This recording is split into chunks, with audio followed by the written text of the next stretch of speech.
itu tertuang dalam nota kesepahaman antara Kementerian Dalam Negeri, Kejaksaan Republik Indonesia dan Kepolisian Republik Indonesia nomor 1 tahun 2023. Begitu. Nah, apa maksudnya MOU itu? MOU itu menegaskan supaya terhadap laporan-laporan hasil audit dari Kementerian Dalam Negeri, dalam hal ini APIP, Aparat Internal Pengawas Pemerintah, itu seyogyanya diberikan kepada APH, begitu. Ataupun sebaliknya, apabila APH menemukan adanya penyimpangan yang dilakukan oleh aparat desa, entah itu penyimpangan ataupun itu murni kesalahan administrasi yang dituangkan oleh inspektorat berbentuk LHP, ya sampai sini paham ya? Nah, itu kita proses penyelidikan. Kalau kita dalam rangka kita yang duluan, begitu, kita proses.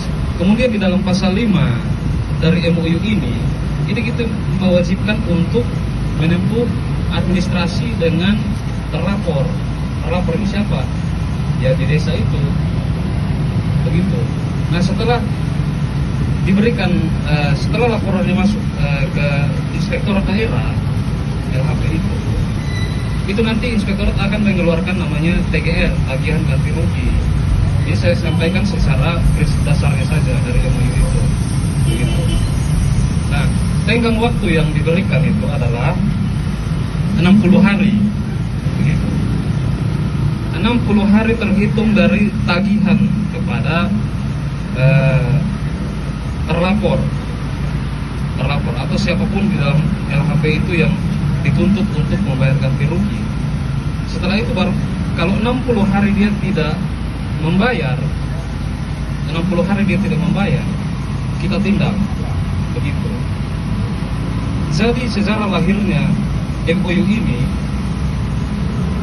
saya jelaskan ya, sejarah lahirnya MOU ini itu karena begitu banyak kepala desa dan bendahara dan perangkat-perangkat desa terkait yang dipenjarakan karena kesalahan administrasi seperti itu.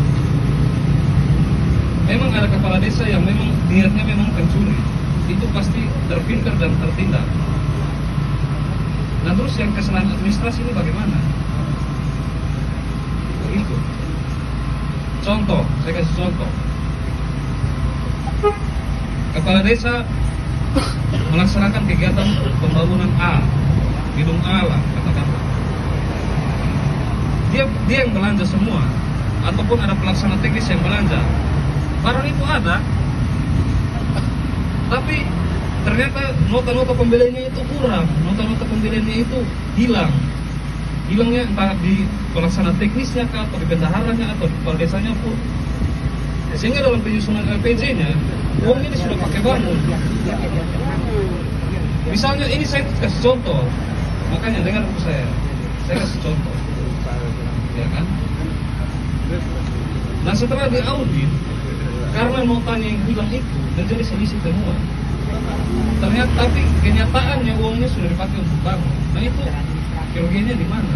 Itulah dulu kenapa kepala-kepala desa itu banyak yang dipenjara karena hanya nota-nota yang kurang, padahal uangnya dia sudah pakai, begitu. Nah, sekarang berdasarkan hal-hal itu makanya ada nota kesepahaman ini, supaya apa? Supaya bisa ditempuh